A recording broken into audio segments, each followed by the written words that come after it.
Débuter notre escapade à Fontainebleau, dans le parc du château, est une évidence. Et avouons-le, nous aurions pu rester là, assis, à contempler l'embrasement des jardins ou le spectacle d'une nature qui se prépare à l'hiver. Mais notre curiosité nous pousse à suivre sous les arbres les pas de Frédéric, un des jardiniers du parc. On voit la fontaine Bello. Dans ce petit bassin, une source. Voilà.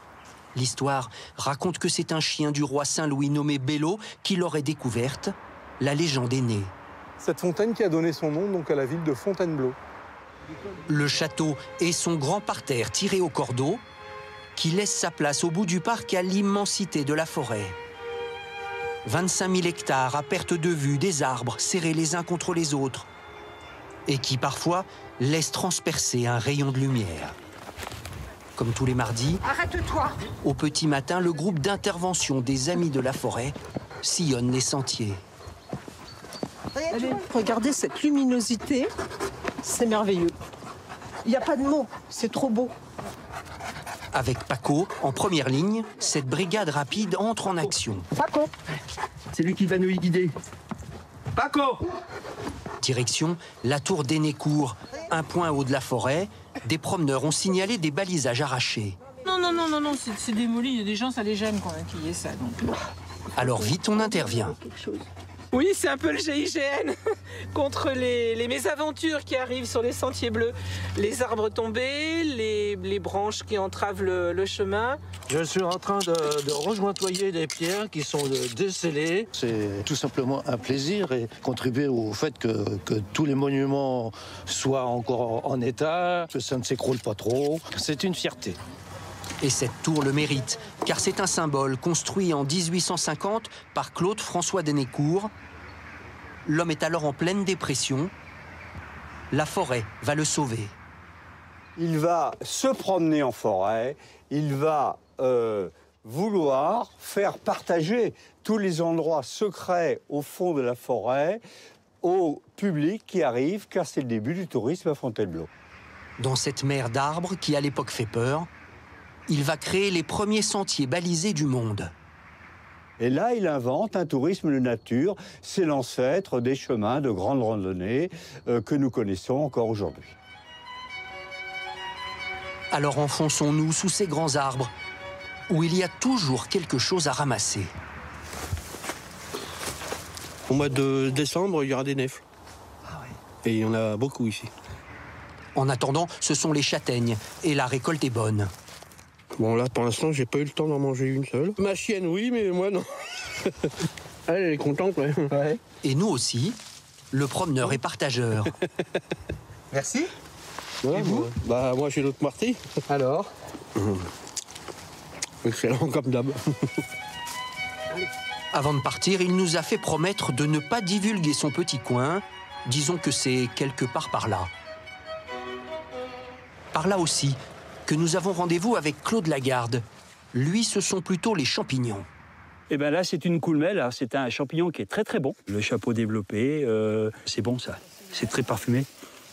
Mais Claude, cet ancien de l'Office national des forêts, est surtout un guide nature qui connaît Fontainebleau comme sa poche. Le rose des bruyères en fleurs ou le noir et blanc des bouleaux, peu importe. Ce qu'il aime, lui, c'est lorsque la forêt s'écarte un peu.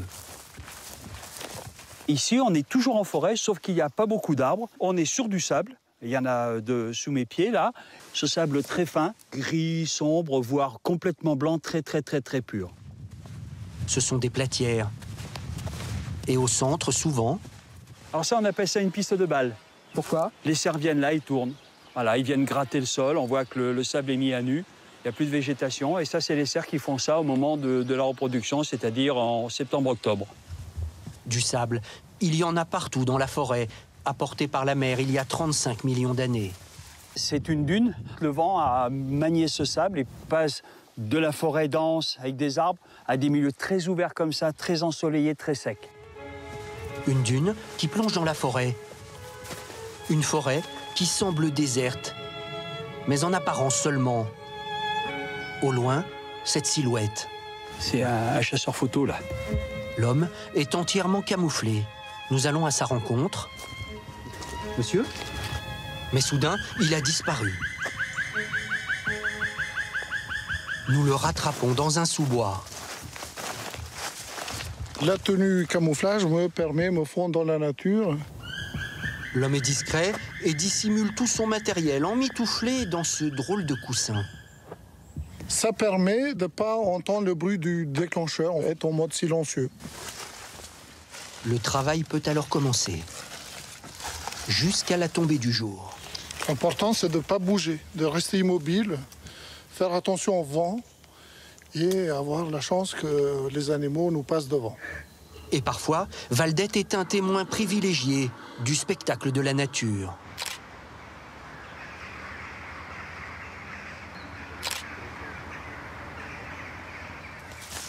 À Fontainebleau, un autre spectacle est sous vos yeux. Et là, pas besoin d'attendre. Pour observer partout ces rochers de grès, laissés par la mer lorsqu'elle recouvrait cette terre, il y a des millions d'années. Des rochers qui sont devenus un terrain de jeu pour un drôle de petit bonhomme. Qu'est-ce qu'on cherche? On cherche la marée rose. C'est un bloc assez facile et très très beau. À 12 ans, Tristan est champion d'escalade. Vraiment, il faut qu'il y ait de la nature autour de moi parce que ça change tout. De la nature et son papa. Allez. Tu chauffes là? Ouais, allez. Vous n'avez jamais le mal cheval? Ça arrive, mais il aime bien trouver son chemin. C'est un explorateur. Il tient aussi à porter tout seul un tapis aussi lourd que lui.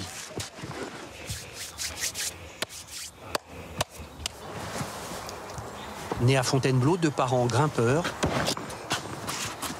Tristan a tout de suite attrapé le virus. Quand j'étais petit, je voyais mes parents grimper, ça aide vraiment beaucoup déjà. Mon père, il était grand, bien plus fort que moi, alors ça me donnait un peu quelqu'un auquel ressembler. Et je voulais un peu être aussi fort que lui. Et l'élève a vite dépassé le maître. Voilà, remonte un peu le pied droit et remonte le pied gauche plus haut après. Impressionnant de facilité, Tristan vient grimper 3 fois par semaine. Ouais, super. Après une longue semaine d'école, ça fait vraiment du bien juste de grimper quelque chose et regarder ce paysage. Et à peine descendu, Ça fait du bien là. c'est déjà reparti. Quand on n'a pas autant de force et qu'on est plutôt petit, ouais, vraiment on compense avec les techniques. C'est toujours un petit bonus quand tu le dépasses. Ça rajoute toujours plus de joie. Et si c'était la forêt qui lui donne cette énergie? En tout cas, les scientifiques l'assurent, les arbres apaisent. Et ce n'est pas Marie-Claire qui dira le contraire. Donc vous mettez bien les mains sur votre arbre. Les arbres vont produire des molécules. Ces molécules, vous les respirez. Et c'est ce qui produit du bien-être, de la détente. Ce groupe d'amis pratique la sylvothérapie, une discipline venue du Japon. On lâche tout et il y a quelque chose qui fait que l'esprit vagabonde et moi ça m'est arrivé de me retrouver en larmes sans savoir pourquoi. Il nous donne une énergie, il se passe vraiment un dialogue entre mon corps, effectivement, mon esprit et l'arbre et l'énergie de l'arbre. Pour le stress, d'autres ont des moyens plus classiques. Ah, ça me détend. Moi je me régale dans cette forêt. Ce matin-là, ce cycliste va rejoindre Barbizon, un village d'artistes qui a accueilli les peintres impressionnistes venus chercher l'inspiration dans la nature au milieu du 19e siècle.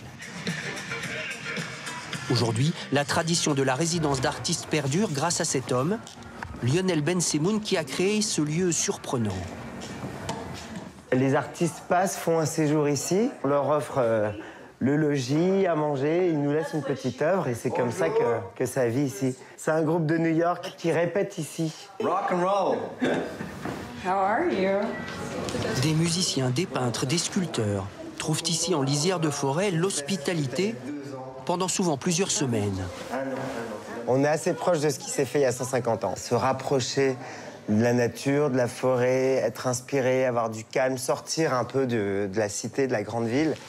Et parfois, attendre simplement qu'il pleuve.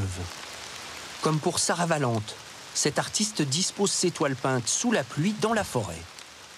Je laisse les toiles et mes essais sous la pluie et j'attends que la pluie vienne faire le travail aussi. Donc elle mélange les pigments sur les dessins. Sa façon à elle d'intégrer la nature dans sa création artistique. Maintenant, on va à la folie. Direction son atelier, où l'on va de surprise en surprise. Une fois les toiles sèches, Sarah repeint dessus avec une peinture ultraviolette. Ça, c'est une toile terminée que j'ai fait ici dans la forêt de Barbizon. Elle est restée au sol de la forêt pendant plusieurs heures. La pluie est tombée sur cette toile.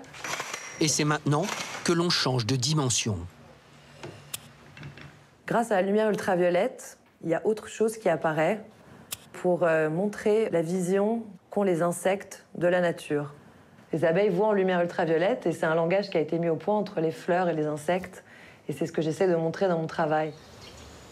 Les abeilles, justement, elles aussi aiment la forêt. Et cette famille d'apiculteurs fait du miel dans cette région naturelle du Gâtinais depuis 5 générations. On a tout gardé, ce sont les vieilles ruches de mes parents, de mes grands-parents. La ruche typique du Gâtinais, je l'ai vue ici dans le jardin de mon grand-père. Et pour s'approcher, équipement obligatoire. On protège la tête et on peut y aller. La famille Hamet possède 1000 ruches réparties sur une trentaine d'emplacements. Dans ces sous-bois, au printemps et jusqu'en septembre, les abeilles fabriquent 1,5 tonne de miel. C'est le miel de la forêt, le miel du Gâtinais, composé essentiellement de châtaigniers et de ronces. Mais l'hiver, fini de butiner.